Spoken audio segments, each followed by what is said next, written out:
তুমি কোন শহরের মাইয়া গো লাগে উড়াধুরা। হাই ফ্রেন্ডস, আমি Shovon, welcome to my YouTube channel.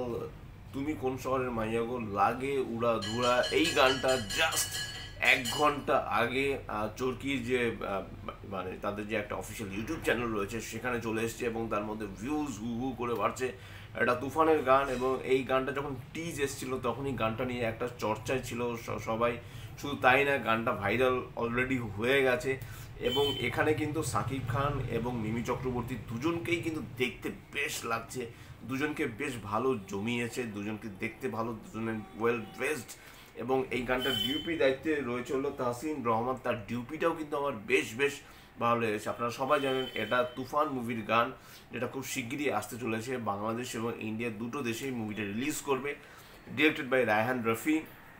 এই গানটা যার লিরিক্সের দায়িত্বে যারা রয়েছে, রাসেল মাহমুদ এবং শরীফ উদ্দিন হলো লিরিক্সের দায়িত্বে রয়েছে এবং গানটা গেয়েছে হলো প্রীতম হাসান এবং দেবশ্রী অন্তরা। গানটা কিন্তু দারুণ লেগেছে। গান সব থেকে বড় কথা, গানের মধ্যে যে মেলোডি যে ব্যাপারটা, সেই ব্যাপারটা কিন্তু ছিল, যার জন্য গানটা কিন্তু দেখতে যেরকম ভালো লেগেছে, গানটা শুনতে তার থেকে আরও দ্বিগুণ বেশি ভালো লেগেছে। এবং আমার কিন্তু গানটা বেশ বেশ ভালো লেগেছে। যারা সাকিবিয়ান ফ্যান্স তারা তো রীতিমতো হই হই রই রই করছে, কারণ তাদের সবার প্রিয় মেগাস্টার বাংলাদেশের সাকিব খান অলরেডি এই গানটার মধ্যে খুব সুন্দরভাবে তিনি নেচেছেন। মিমি চক্রবর্তীও পাল্লা দিয়ে গানটার সাথে নেচেছেন। গানটা কিন্তু ডিউরেশন খুব কম, বাস জাস্ট 2 মিনিট 45 সেকেন্ড গানটার ডিউরেশন, কিন্তু এই গানটাই কিন্তু রীতিমতো মাতিয়ে দিয়েছে। এবং তুফান মুভিতে আশা করব খুব সুন্দর জায়গায় গানটা একটা ভালো একটা প্লেসমেন্ট হবে যখন আমরা মুভিটা দেখব। এই গানটা আজকের ডেটেই মানে 28 মে 2024 চরকির যে অফিসিয়াল যে ইউটিউব চ্যানেল সেখানে কিন্তু স্ট্রিম হয়ে গেছে।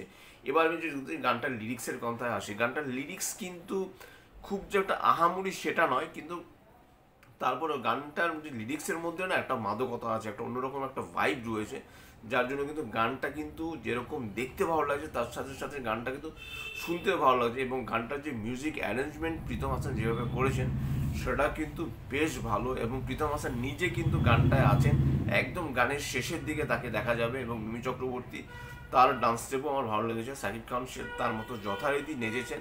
এবং সবথেকে যেটা বড় গানটার পাওনা, সেটা হলো একদম যখন গানটা শেষ হয় তখন কিন্তু রায়হান রফি নিজে দাঁড়িয়ে থেকে, গানটা শেষ হলো তখন তিনি নিজে বলছে কাট। সেই জায়গাটা দিয়ে যেভাবে গানটা শেষ হয়েছে আমার কিন্তু দুর্দান্ত লেগেছে গানটা। সত্যি কথা বলতে মন থেকে বলছি, গানটা আমার ভালো লেগেছে। হ্যাঁ, আরও বেশি হয়তো আশা ছিল যে গানটা আরও একটু বড় হবে, বা গানে হয়তো বা সাকিব খানের আরও বেশি কিছু স্টেপ দেখতে পাবো, বা মিমি চক্রবর্তীর আরও বেশি কিছু স্টেপ দেখতে পাবো, বা আরও হয়তো বা গানটা আরও 1 মিনিট 2 মিনিট হবে। কিন্তু গানটা যেরকম হুট করে শুরু হলো, গানটা কিন্তু হুট করে শেষ হয়ে গেল।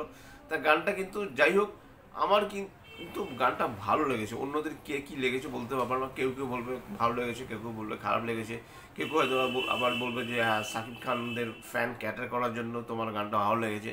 কেউ কেউ বলবে যে না, এই গানটা একদমই ভালো না, দেবজিৎ এর থেকে অনেক, তাদের মুভিতে অনেক আরও ভালো ভালো গান হয়। তা আমি কোনো রকম কন্ট্রোভার্সিতে যাচ্ছি না। আমার কিন্তু পার্সোনালি গানটা ভালো লেগেছে বলেই আমি বলছি যে হ্যাঁ, গানটা চলবে। গানটা মোটামুটি চলবে। যখন আমরা মুভিটা দেখব তখন আশা করব যে খুব সুন্দর জায়গায় গানটার একটা প্লেসমেন্ট হবে, কারণ যেখানে সেখানে যদি গানটাকে গুছিয়ে দেওয়া হয় তাহলে কিন্তু হয়তোবা স্ক্রিন প্লের স্বার্থেই হয়তোবা তখন গানটাকে হয়তোবা অন্যরকমভাবে হয়তোবা দর্শক ট্রিট করবে।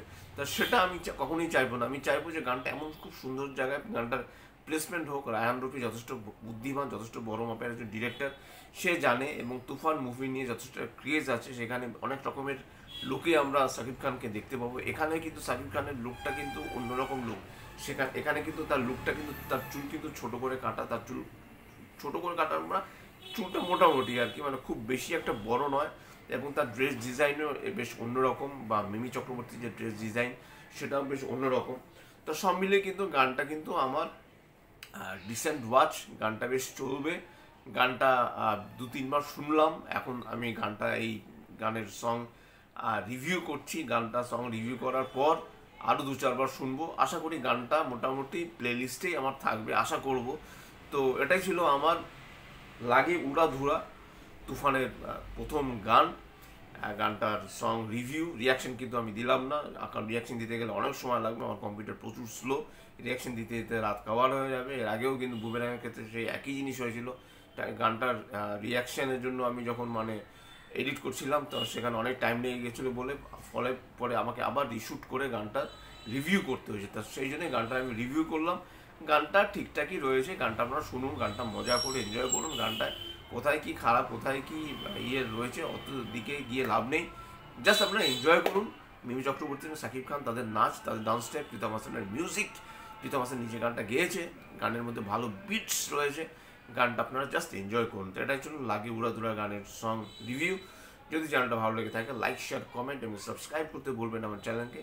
ইনস্টাগ্রাম লিঙ্ক, ফেসবুকের লিঙ্ক এবং ইউটিউবের লিঙ্ক আমার ডিসক্রিপশন বক্সে দিয়ে দেওয়া রয়েছে, সেখান থেকেও আপনারা আমাকে কানেক্ট করতে পারেন। Till then stay tuned, tata.